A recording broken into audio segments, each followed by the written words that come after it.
Wanna talk? So let's talk. Yeah. Talk. You wanna talk? You gotta talk, you need to talk. News talk. I talk, you talk to Solomon. I talk, you talk to Solomon. Yeah, let's talk to Solomon. Talk to Solomon. You gotta talk, you wanna Good evening, and welcome. It's Talk to Solomon time. We have in our studio my co-host, Chief Steve.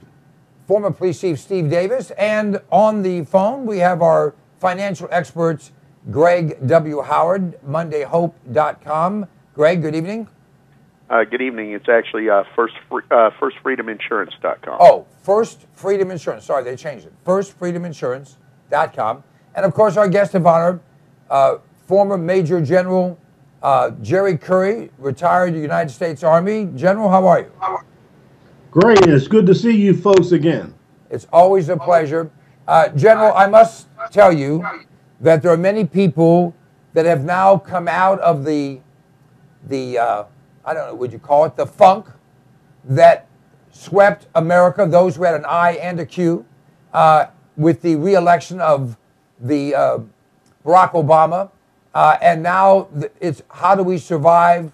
How do we focus? How do we move forward? How do we have dreams for our kids and our grandkids? It's not easy. It's not easy. But one of the things that we're seeing is that this president, as expected, is showing now that he doesn't have to worry about being reelected, his, shall we say, true colors.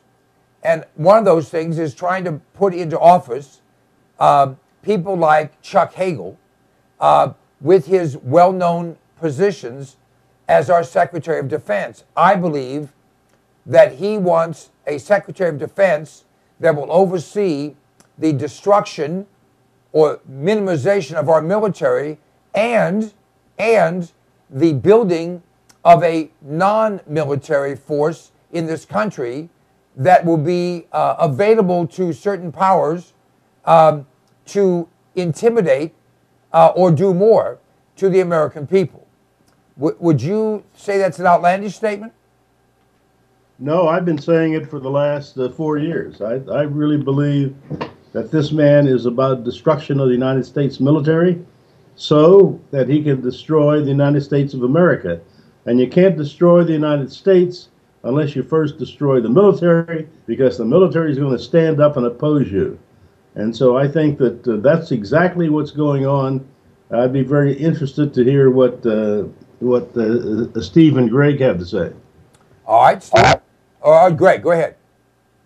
Well, of course, the agenda here is now the destruction of the United States. And the first thing, of course, is you have to take down the United States military. The military is the backbone of the United States. Plus, it is also where we would find our best, the best young men and women, the best middle-aged men and women. America's best patriots tend to be found in the military, whether they're people who served 4 or 5 years like I did and then went on with their lives, or whether they're people who devoted their entire careers and lives to the military, like the Major General did. It doesn't matter. These are patriots, and these are the people that Obama cannot have around in large numbers if he's going to subjugate the masses. So, of course, the military is going to be a target. I will say, however, one bright side to downsizing the Navy, perhaps we will never have to be disgusted by the sight of an aircraft carrier by the name of the USS Barack Obama. Well, okay. Chief. Well, first of all, if we do ever have the SS Barack Obama, we need to have Michelle Obama as the anchor, so we'll sink quickly to the very bottom of the ocean. But my thoughts on this, it's exactly true. That Barack Obama hates the military. He hates our military. He wants to destroy it. He's going to do his best to destroy it. But in the process, I'm reminded that his hero, Franklin Delano Roosevelt, attempted to remove the generals in charge of the military by bringing them up on charges. When that didn't work, he found out he could simply just fire them. And he fired the generals he didn't like and put in ones he did like. That way there would be no military coup available, in case the president really went berserk. So I believe that's part of Barack Obama's plan is to make sure the generals in power are going to do his bidding. But also the next phase is now Barack Obama has said that he has the authority to kill Americans overseas without any type of trial or due process of law. Once he builds his civilian military that will overshadow the real military, then he will be able to kill Americans here as well as abroad. General? Yeah, absolutely. Steve, I believe that to be completely true, and I think that that's right. And this rascal is hard at work doing his best to set up the destruction of the military. No question about it. And after he gets that underway and gets that accomplished, or if he can get it accomplished, and you're absolutely right about the generals, throw out the generals who would oppose him and bring in and put into positions of power the generals who won't. And he's doing the same thing in his cabinet, by the way. If you look at his cabinet appointments, my goodness, look at Hagel. That's a man who will do anything he's told to do, and he's not going to oppose or object to anything. And so we now have a man who is going to be the Secretary of Defense who hates the defense and who has demonstrated over the years that he is hostile to our defense. And you can't ask for a better man to destroy the military than Hagel. Now, Hagel's made some comments about Israel. He's made some comments about our military. He's made some comments about the surge in Iraq. There's Mitch McConnell has said he's going to filibuster.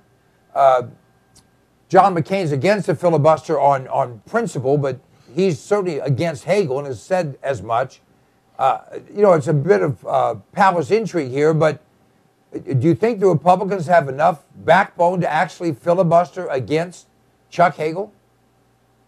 I don't think so. The Republicans haven't shown any backbone anywhere. And anything, the first backbone that they caved on, of course, was the health care. And we have now a long history, a long 3-4 years, history of the Republicans caving in. And I think that's all we're going to see. They talk a good game, but when it comes down to fighting, to filibustering, to standing up for what America should have on its plate, these guys just cave in. I don't understand it. I don't know why that's the case. It wasn't that case 25 years ago, but that is where we are today. Look at the Republicans, and you're looking at people who will cave. Now, Chief alluded to, and let's go into the discussion about this Justice Department memo legitimizing or showing the legal theory that would allow the United States to unilaterally decide that someone is a quote-unquote imminent danger without any proof or any actual data to support that there's a situation there. And look, I'm no defender of this guy that they killed, but I'm frustrated that they killed his 16-year-old son, who I doubt was a terrorist, at least yet. And if Bush had decided to do such a thing, everyone on the left, from the ACLU through whomever, would have gone ballistic. Here, a leftist does something that is extremely against all their stated so-called principles, and the left is strangely silent. I'm going to go to Greg here first. Greg, we can talk about hypocrisy, but is there something more than that that's not apparent? Well, I think there's a lot there that's not immediately apparent. First of all, there's not real firm language as to geographical limitation on this particular finding. That is one thing that's very troubling. So, anyone who is designated a terrorist by the President of the United States or the National Security Council can be ostensibly taken down as a threat to the United States regardless of geography. That would ostensibly include upon U.S. soil.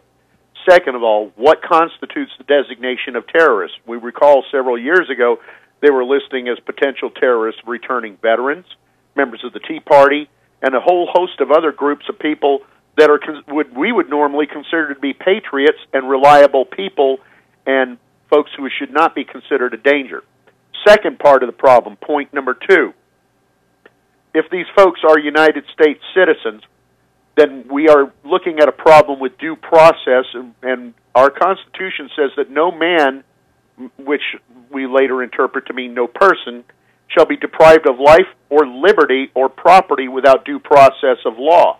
If we are truly conservatives, we cannot go around picking and choosing which parts of the Constitution we want to wrap our arms around and which parts of the Constitution we want to turn a blind eye to simply for convenience. Yes, if a person is a combatant or acting in sedition or treason to the United States, that is a problem. However, we cannot deprive people of life, liberty, or property without due process of law, and we have the issue with the geographical location and the issue of what is the definition of a threat to the United States. Chief? That's very good, Greg, and just to add to that a little bit, right now the process is to send a drone out, and that's what attacks these people overseas. But that drone, it's either a military drone or it's owned by the CIA. It's owned by some government agency of the United States. And so there should be, as Greg said, there should be some type of a process language that gets us through that due process part, because I don't think anyone would agree that we should allow people to attack us or to coordinate an attack or any of those types of things to happen. But it can't be the White House itself sending out a drone to kill somebody. That's just not the way it's supposed to be. If the White House can pick and choose who they want to kill, we're all in risk. And you know what? Those words have more meaning than even you think there, Chief. General, the idea of an unchecked executive branch is an anathema. It is foreign. It is unthinkable, and it's not allowed to the best of my knowledge. Am I wrong? I'm sorry, Stan, but you didn't come in at all on the voice. All right. What I'm saying is that the idea of an unchecked executive branch not having to answer to the legislative and or the judicial, that's not what our system is all about, is it? Our system is certainly not about all of that, and there is no way in the world that we condone these kinds of actions. I agree completely. Listen, if the man is an out-and-out terrorist, but he's also an American citizen, he has certain rights still as an American citizen. I don't like it. I don't like the dragging it out, dragging it through court and all that sort of stuff. But that is the law, and that is the way it's supposed to be. And our founding fathers were wise, because they saw the day when somebody named Obama would be in the White House, and that person cannot be trusted to have absolute power. Well said. Greg, did you have another comment? No. I said what I needed to say, and I appreciate the general backing me up on it. Now, we did have a situation where 11 senators were asking for clarification on this policy of drones. And while I go around the panel on that, I also want you to think, folks, that if the federal government's executive branch can have drones, then can the state governments, can the local governments, can the FBI, the state police, can the local sheriff, can the chief of police? Where is the limit of who can have drones, and what are the controls over where those drones can fly, what they can peruse, whether or not they need probable cause, all those troubling items. Let me go to the general first. General. It is troubling, and the answer is no. You can't. They just can't be allowed to go out and to do those sorts of things. And yes, there's no question they will end up finally saying yes. We need this in all. We need it in Arizona for the border. We need it in Texas. We need it in California for the border.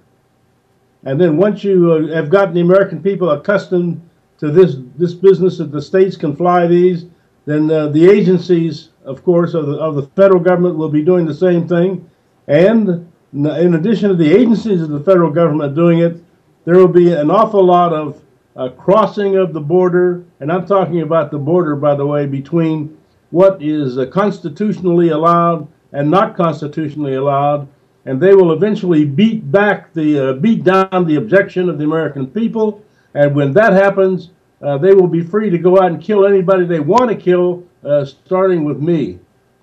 Well, I think, General, you'll have to get in line.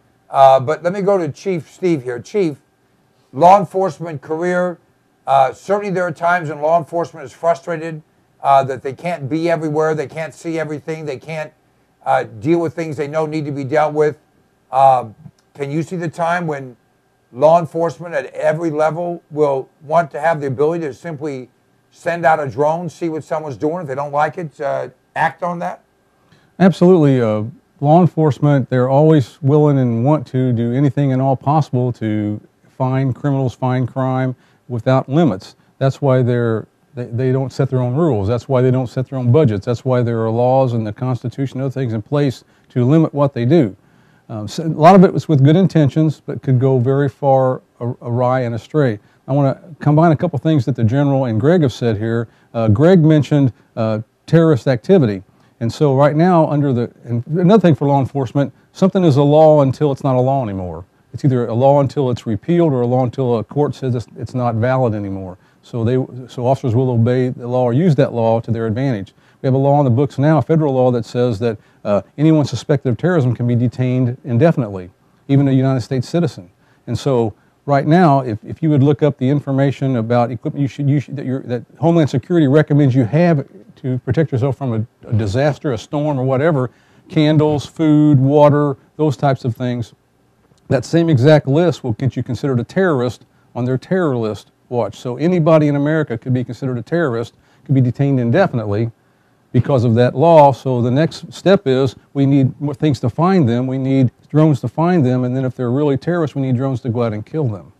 That's the logical conclusion of what's going to happen. And can you imagine, folks, and if you can't imagine it, let me tell you it's already happening, that every purchase you make with a credit card, every purchase that you make with a rewards card or something from a grocery store or whatever, every bit of data from the security cameras at every single store, every website that you visit, all of this information is able to be perused, organized, and utilized against any one individual or any group of individuals. Greg?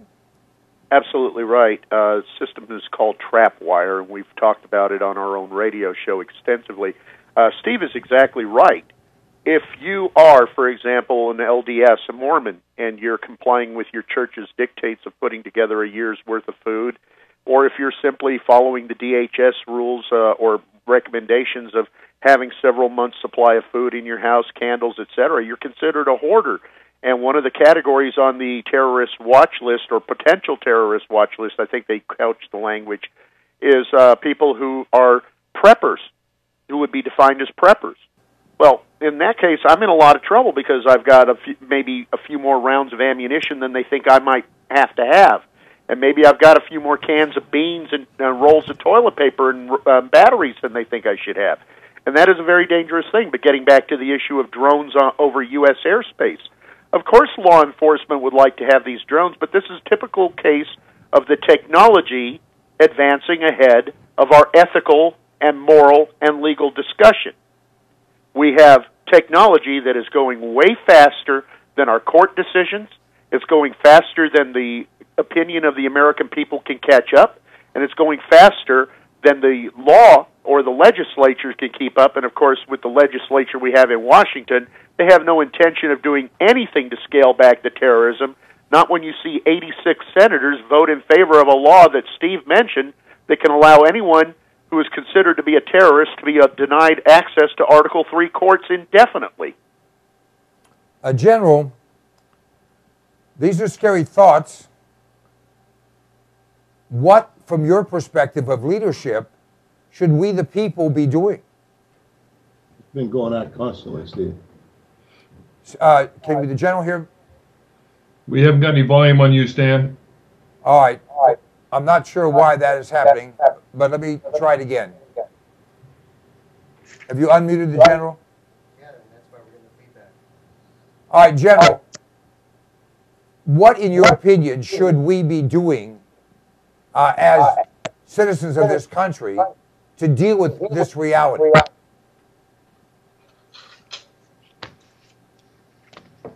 I'm really not sure what the right answer is to that. It seems to me that we individual citizens have got to be practicing our citizenship.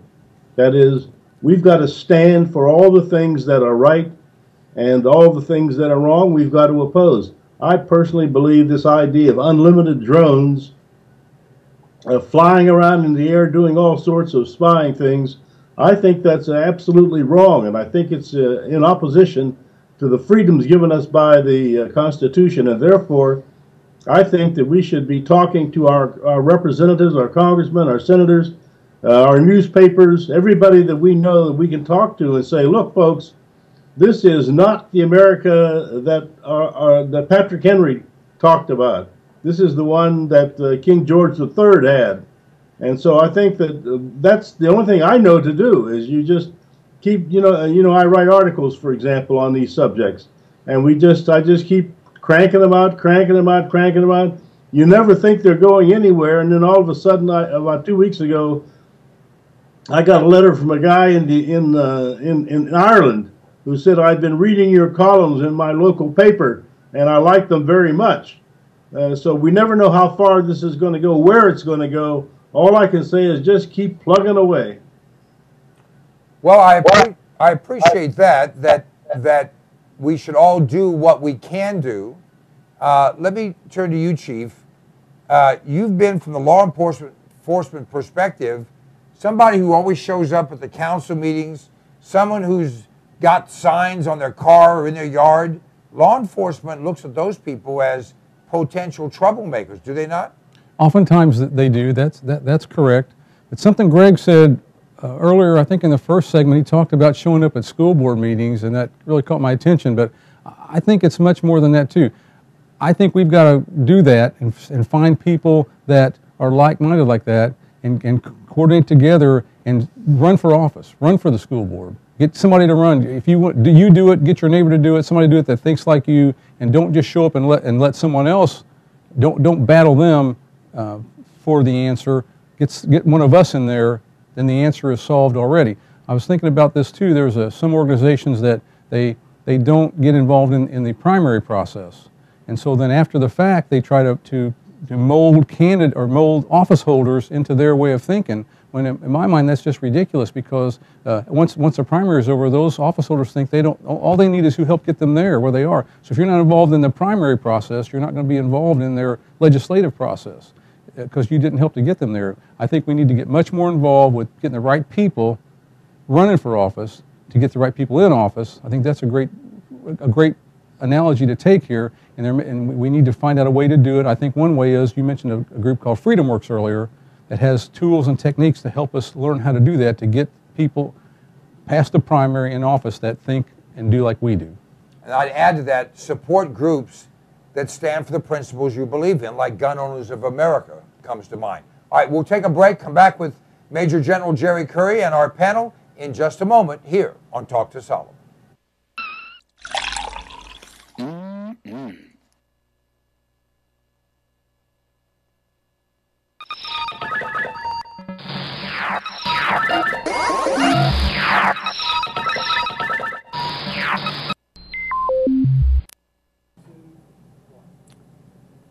Do you like being healthy?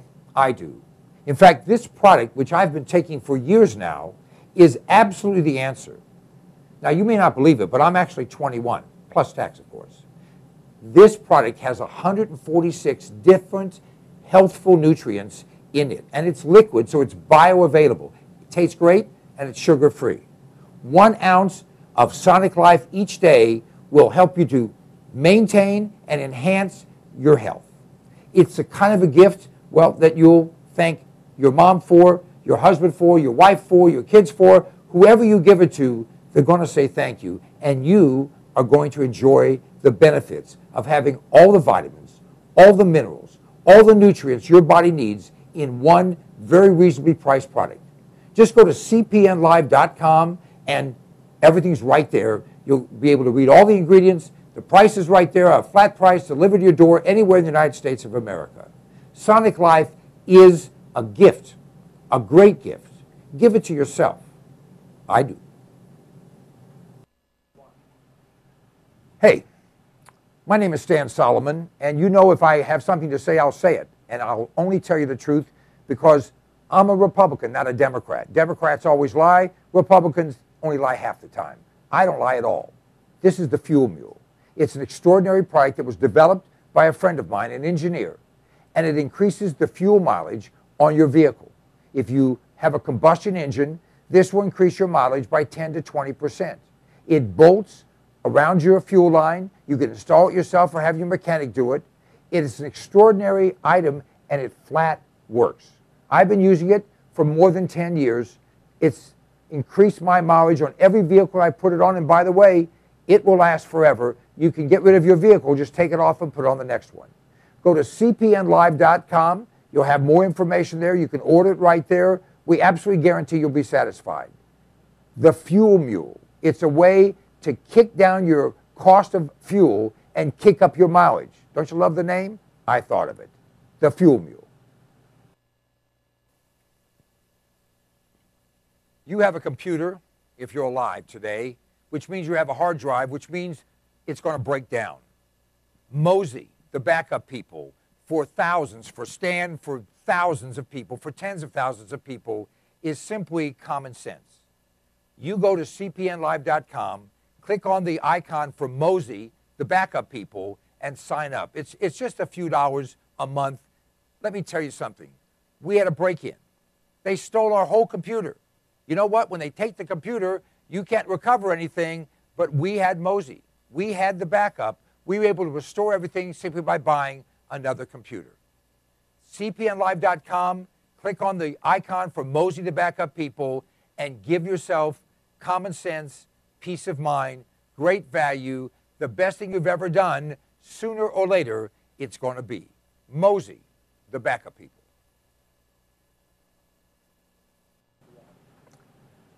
Let me ask you a question. Do you like being sick? I have in my hand an incredible product. It's called TR10 supercolloidal silver. TR10 stands for a trace to the negative 10th power. The particles in this silver product are 6 to 8 angstroms, 6 to 8 10 billionths of a meter. Now listen to me. Silver has been the magic bullet for all of human existence. The Egyptians used silver instruments. We use silverware. They put silver in your teeth because nothing can grow on silver. Silver will kill anything but liberalism. I'm working on that.